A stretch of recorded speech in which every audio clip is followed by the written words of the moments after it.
Welcome to Operator Syndrome. Uh, I'm back in a obviously different format than we've used in the past. We've said over the past, if you've been following it for the past few weeks or months, we're going to experiment with a few different avenues in Operator Syndrome. So I'm doing that now. We've also had some interviews. You may or may not have seen some of those or all of them. But what I wanted to do and try going forward here is to talk about a dear friend of mine, hero, decorated Navy SEAL from Vietnam. He served in Vietnam. I also served in a platoon with him later, and he was a chief. He was getting pretty senior. And then his dog Prince, who you can see pictured here, phenomenal dog. He's pictured here with his Purple Heart. He was shot once and injured another time, saying he had two Purple Hearts. Just an incredible dog. Incredible stories about Prince. He's as legendary as Mike was. And Vietnam, his experience in Vietnam, because it's been a while since Vietnam, obviously, and it's something I really cut my teeth on. No, I didn't serve. I it was after my time, but I grew up, thinking and obsessed with Vietnam. I grew up watching movies like Full Metal Jacket and Platoon, which were all about Vietnam. I was enamored with the military, and I became enamored with SEALs, and I'm going to talk a little bit about that in this first episode. So we're just going to experiment. I don't know how many sessions I'm going to record, but I just wanted to begin by dedicating this to Mike and his memory and his service to our country. One of the finest people I've ever known, one of the smartest SEALs I've ever worked with. There was nothing he couldn't do if he put his mind to it. Mike was my second phase SEAL instructor at BUDS in what's called land warfare. Back then it was second phase, but now it's third phase. They shift things around.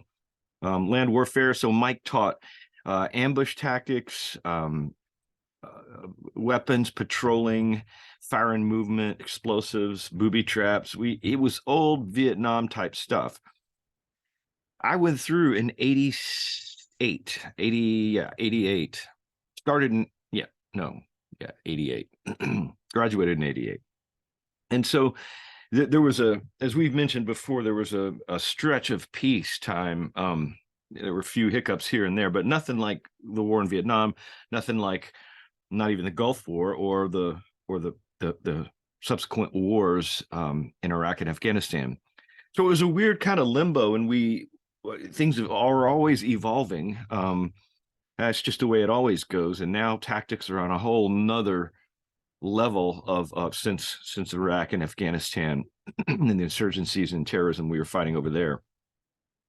So anyway, let's get into it. I'm going to talk first a little bit about Vietnam in general, and then have an episode pretty much just on Mike and Mike's work with Prince and things I've learned from him, things he taught me.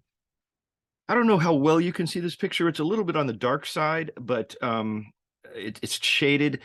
This is the picture that hooked me and kind of made me want to be a SEAL. I would role play with my good buddy back when we were kids, and we were always going out in the woods, and we even bought a rubber raft to go down this. It was between a creek and a river. It was fun in Kentucky, where I grew up, and pretend we were in the Mekong Delta as SEALs going into,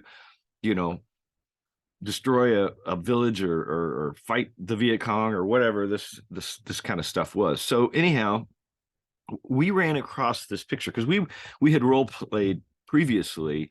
Like we pretended we were Force Recon Marines. We pretended we were Green Berets, Rangers, and then all of a sudden I found this new warrior that I'd never heard about, called Navy SEALs. In fact, we heard through, I believe it was Donald's father. He was an attorney. His father was an attorney, but he served in the Marine Corps during the Vietnam era. He did not deploy to Vietnam, which is, I guess, good for him because he could have been killed. But he did serve in the Marine Corps, and he knew a lot. He was very quiet about it. He didn't talk much about it, and we were constantly peppering Donald's father with questions about what he knew about everything cool that we could ask about special forces and special operators, we would call it now.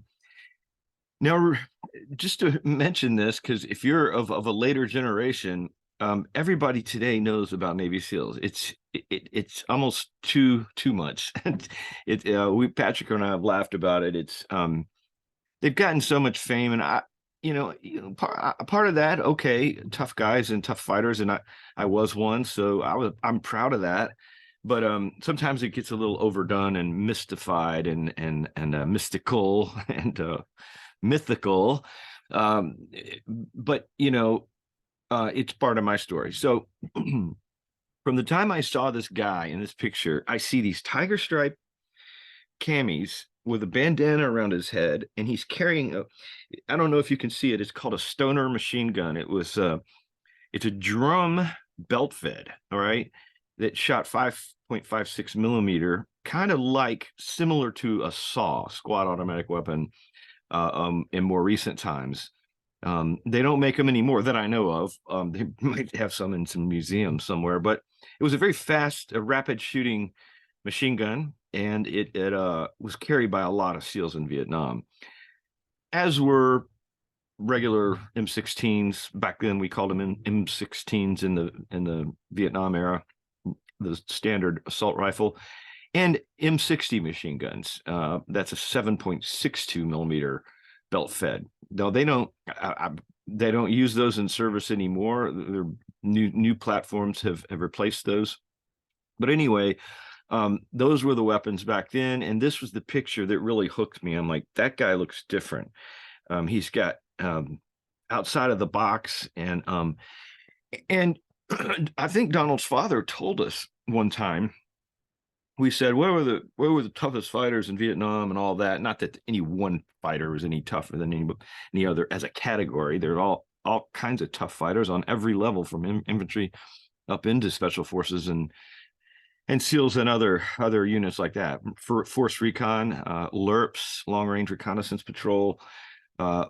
So his dad said, well, I always heard that some of the toughest dudes were Navy SEALs. And we were like, Navy?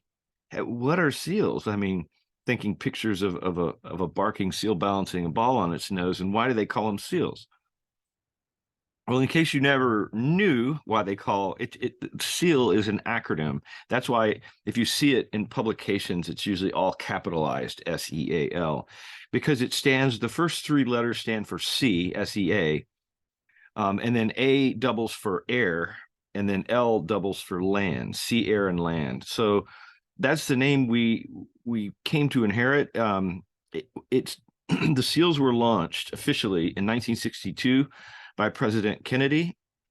He formed two units, the Green Berets, the Army Special Forces, and the Navy SEALs. And he did so because of the escalation in Vietnam, counterinsurgency, war that was being waged in what was then South Vietnam, and we did missions into North Vietnam. I mean, the Americans did go up into North Vietnam, but so there was this need for a new unconventional guerrilla style fighter.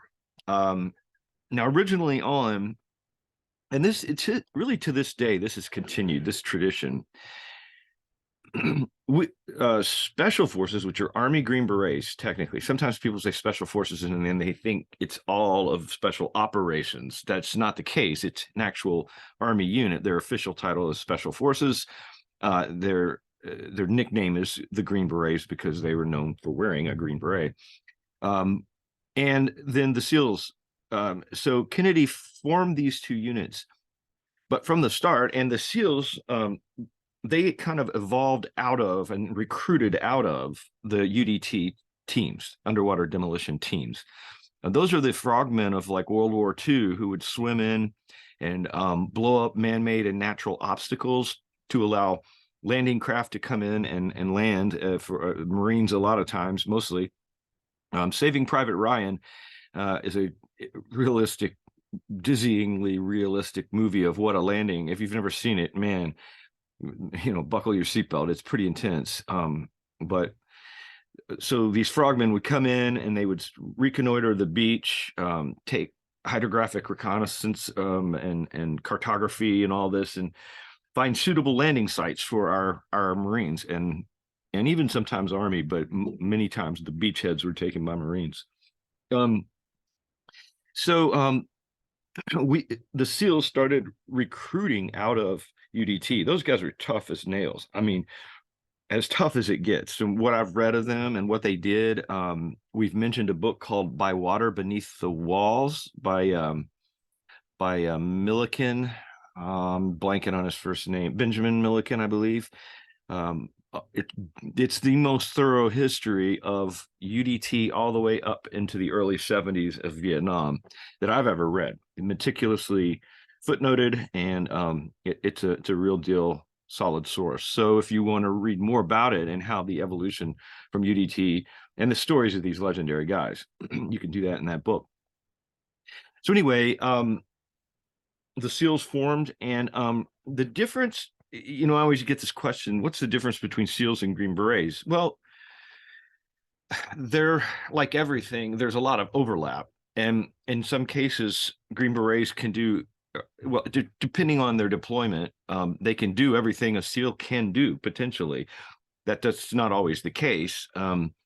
But the training is very similar, and we're all trained to do guerrilla warfare. I'm talking Vietnam era, counterinsurgency, going in behind enemy lines, small unit tactics, working with groups of 4 to maybe 16, 20 guys at the most, the platoon level. And so that's the general thing. We're all airborne. Many of us can both be scuba. All SEALs are scuba qualified, but some Green Berets have scuba quals. The Green Berets have a tremendous wealth of knowledge. I think of any group, I mean, they know a lot, from weapons to medical care to, they speak languages. They go to language schools to learn how to speak a foreign language. And that really gets into the difference between SEALs and Green Berets. If there is a big difference, it is this. Green Berets were trained their first mission, their number one mission is called FID, Foreign Internal Defense. And that is going in and training the locals, the villagers, the people on our side or on South Vietnam side versus the North Vietnamese, who were communist, led by Ho Chi Minh.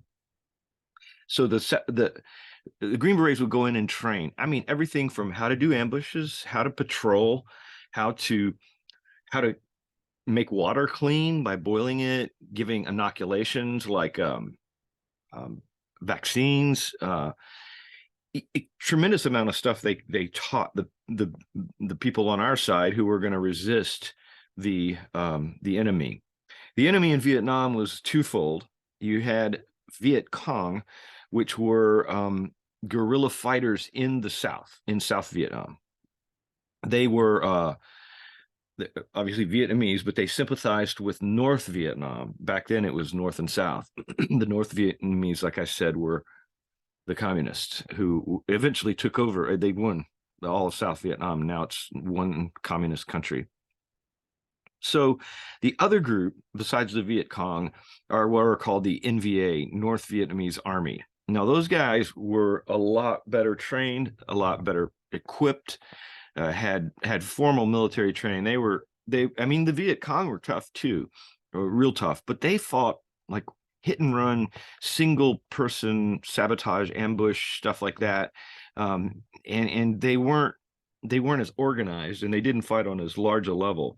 Mike told me a lot about engagements with the North Vietnamese Army, the NVA regulars, we call them, and he said they were tough as nails, and they didn't play around, and they were trained well. So that's the basic landscape. SEALs. So the Green Berets trained a lot of villagers and montagnards, people that lived in the mountains, and others to fight against both the Viet Cong and the NVA. SEALs our primary mission was not FID, it's direct action. I've mentioned before in the past, we do FID sometimes. I did it 2 or 3 or 4 times with foreign allies, foreign militaries, South Korea, Malaysia, the Philippines. So we can do it, but that's not our bread and butter. The Green Berets they're just better at it. They, like I say, language skills, their knowledge base. So what SEALs do is direct action, and that's to go in and directly target an enemy force or target. We do other things. We do reconnaissance, which is just recon is going out and looking and gathering intelligence and coming back. Normally on a reconnaissance mission, you don't want to engage with the enemy because you're there trying to spy on them, basically. So if something goes, if there's shots fired on a recon mission, it's usually a failure and you have to abort and regroup. And then hostage rescue, going after what's called CSAR, combat search and rescue, going after pilots if they shoot down, or even POWs. There were some of that by the SEALs. But the SEALs are directly going after targets, not spending so much time training other foreign nationals. The Rangers, I've always said this, the Rangers come up as close to SEALs as far as direct action that you're going to find, because their primary mission is direct action. Now, they fight on a larger level, from a platoon to a company to taking an airfield, which involves a larger number of people and other larger targets. But they can work on a smaller level too, and they do, and they have done that a lot recently in both Afghanistan and Iraq. So that's essentially the difference: direct action versus FID, foreign internal defense. But I say that's not a hard line, and we all can do some of everything if we have called upon. Green Berets did some badass fighting in Vietnam and badass fighting in Iraq and Afghanistan. It's some of the toughest I've ever heard of. So we'll just leave it at that. I'm not trying to. I'm so impressed with everybody in our military that I don't have this big head that I think the SEALs are the greatest on the planet or anything like that. Yeah, we're good. We train hard, highly motivated, but a lot of others that are too. And I've been to schools by both Force Recon Marine. I've gone to schools with Rangers at Special Forces schools, rubbed shoulders with these Green Berets. So I know, I've worked with them, and they're good. They're good, and they're very knowledgeable. I'll put it that way. Okay. So that's the 40,000 foot flyover of Vietnam. And I could go on with a lot more to say about it. But I also wanted to mention a little bit about why the SEALs are so successful in Vietnam. They were very successful in Vietnam. They had some of the best, kill ratios for SEAL per how many enemy were killed, discovering a lot of ammunitions, blowing a lot of ammunitions, capturing high-level Vietnamese that we wanted to interrogate. So they were pretty good. I mean, very good. Here you see a guy, he's carrying the old version of an M60. So let's get into a little bit of this. Why were they so good? Well, like everything, it's a complex question, and there's more than one answer. I wanted to show some of the shots of SEALs in Vietnam so you could get a feel for them. You see, one of the other things that attracted me, because I saw a lot of photos, that was just the first one I showed you in the previous slide, but I'm going to be showing you some more photos. You can see they're wearing blue jeans with cami tops, right? I thought that was really cool. Now, who wears blue jeans and with jungle boots in Vietnam? Well, the SEALs did, and I thought, wow, that's kind of cool. Let me see if I have another. Yeah, there you go. There's another one where you see that's a SEAL platoon in Vietnam. And most of them are wearing jeans. You can see. Now I asked Mike, why blue jeans? Why not regular cami trousers? And he said, well, one thing is they're tough. I mean, thick blue jeans, are sturdy.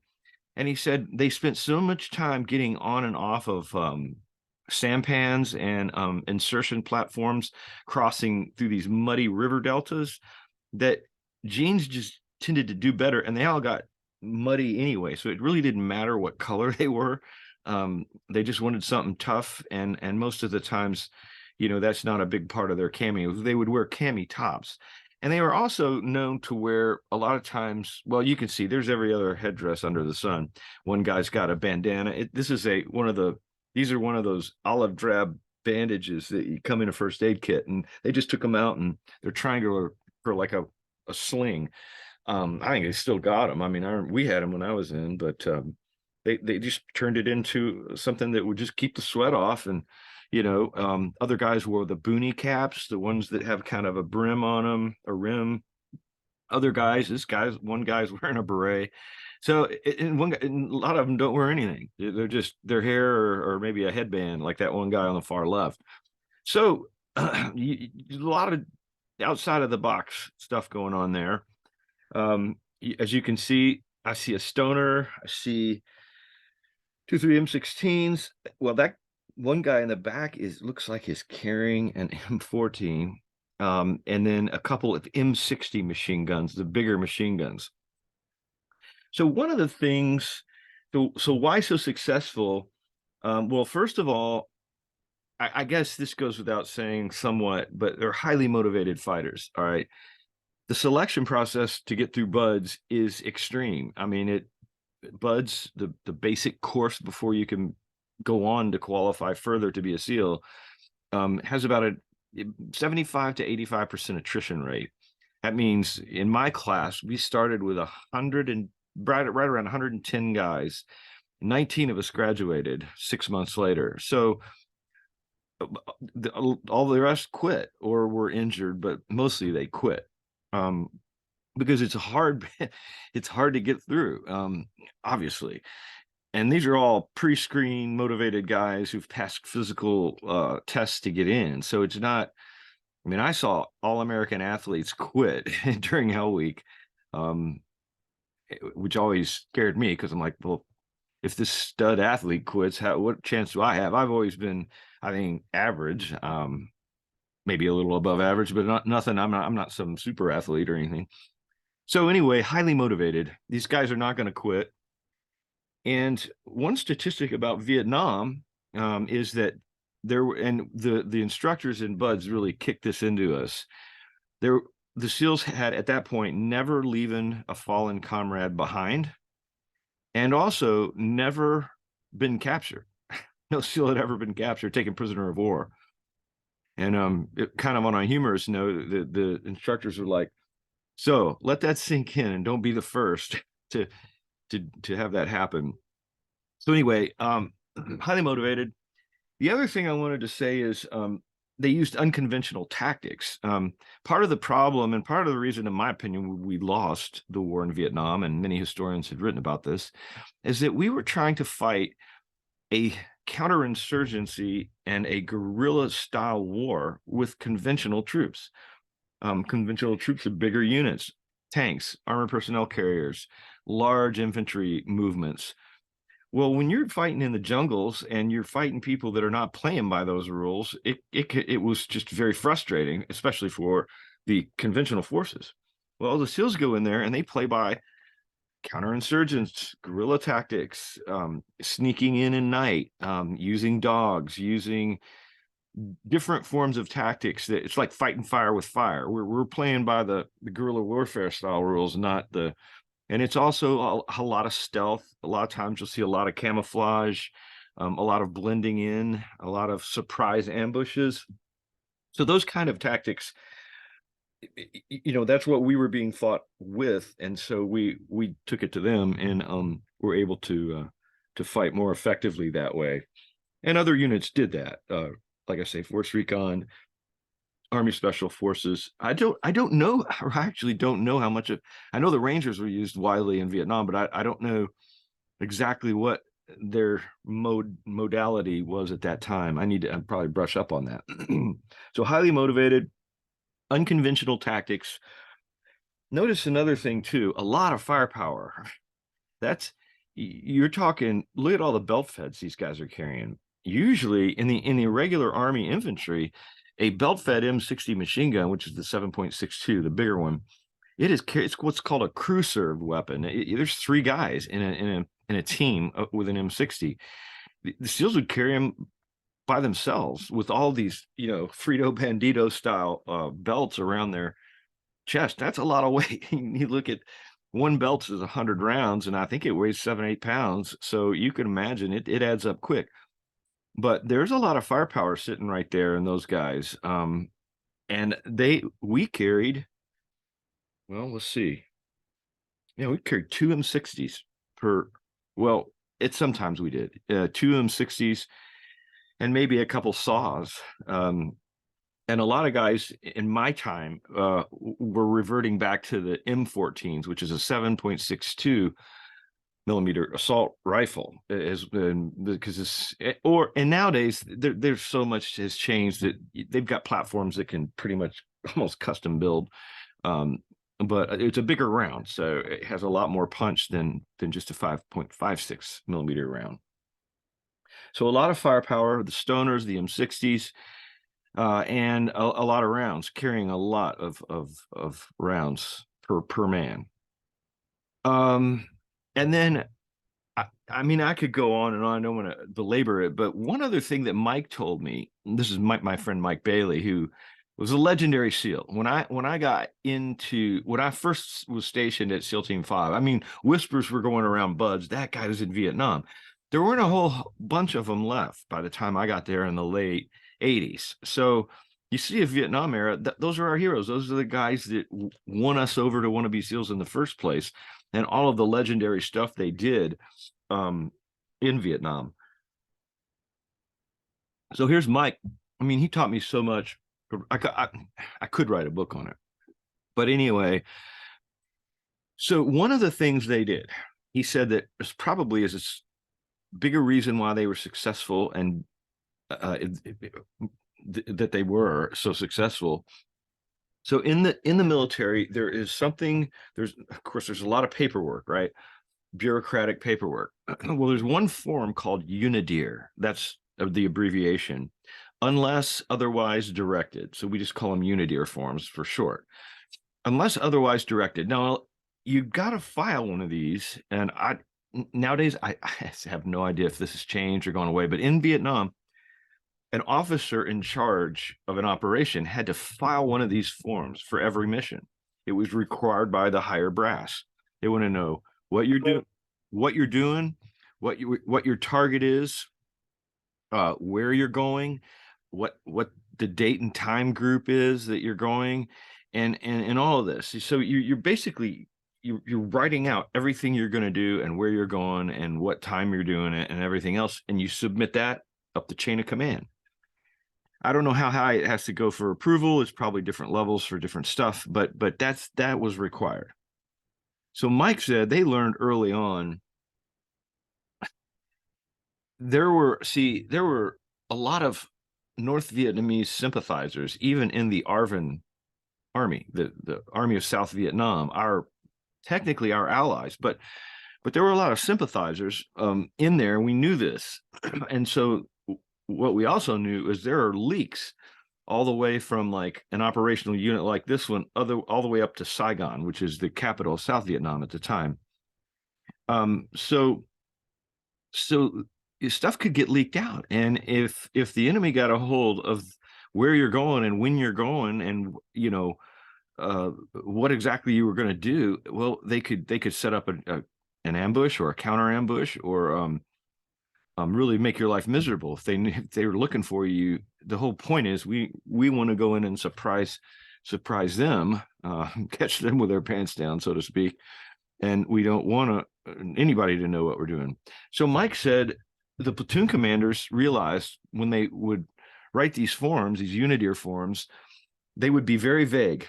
They would leave the time zone a couple of weeks rather than this is the exact night we're going to do it. They would leave, instead of putting specific grid coordinates, they would put massive grid coordinates, right? It's still saying where they're doing it, but there's almost no way to find where, in such a big area, where exactly the hit was going to be. And they would kind of play around with what they were doing. They might say let's say they're going to go after a one of the things that happened in Vietnam is our CIA back then was a lot more loose than it is now. They didn't have as much oversight or accounting and all of that we do now. Not to say it's perfect now. It's just that back then it was the old days, and it was kind of like the Wild West. Mike said they CIA would just come in and give them money, bunches of money to buy intelligence, and they had a program that Mike worked on called the Phoenix Operation, where they were targeting and assassinating uh, high level players, both NVA and Viet Cong, and also people who we were really sure if they were actual fighters, combatants, but village leaders and people who were behind the scenes helping the communists. So anyway, there a lot of that was part of why they were so successful and not filing those Unidear forms. I just wanted to click through a few of these just to show you some more genes, blue genes. There they are again, in their genes. I want to leave it at that. I don't want to belabor this too much, but that's another shot of them, and you can see all the weaponry they're carrying. I see multiple M60s, multiple stoners, lots of belts of ammo. So anyhow, you get the point. I guess the last thing I would say is, they were very stealthy. That's another reason why they were very successful. And another, maybe connected with being stealthy, is we were always taught in training to go the most difficult route to go into a place, like over the river and through the woods. And it, as a point man, I was a point man, and a point man's the guy who leads the patrol to a particular target. So you got to be good on map and compass, good on stealth, good on land navigation, stuff like that. But I was always taken the hard way. See, the whole idea is you go walking down a road. Where's the most likely place to be ambushed? Well, the easy way. There's a funny, well, there was a dictum that was given to us by our instructors, and they said the easy way is always mined, right? So we would go through nasty, gnarly jungle, thick, climbing up riverbanks. I mean, places where it's just not pleasant to be. So in addition, we would do it primarily at night. I mean, these pictures are during the daytime, but they're obviously they're just posing. They're not on a mission. But they would go at night where they couldn't be seen, and so forth. So the area that they mostly were, well, I shouldn't say mostly. They were in different areas of Vietnam all over the country, but they worked a lot at a place called My To, which was in it was near what's called the Mekong Delta. The Mekong is a river that goes all the way up into Laos. If you want a great movie, a Vietnam movie, if you've never seen it, watch Apocalypse Now. It's the story of a Green Beret captain that's going up. The funny thing is, it would have probably been a SEAL if that mission had been, if it was a real story. But it's a great movie. The narration by Martin Sheen is fantastic, and it's an ensemble cast. I mean, it's got Marlon Brando and Dennis Hopper and on and on. A lot of big name actors. So anyway, yeah, they were successful, and I guess this is my attempt. I'm wrapping up here to say this is what hooked me. This is what got me jazzed, and the privilege to go on and meet Mike and train with him and learn from him. It's just one of the greatest experiences of my life. Up there with like fighting with Hickson Gracie, world champion, and Mike was legendary at our team, because even other Vietnam guys. I remember one guy named James McCarthy. He was a legendary guy. And I talked to him one day, and I said, Mike was one of my instructors, and I was just brand new out of buds back at Team 5, and I asked Mac. We called him Mac, his nickname. Actually, his full nickname was Half-Ass Mac, because he got half of his buttocks blown off by an RPG climbing on a boat.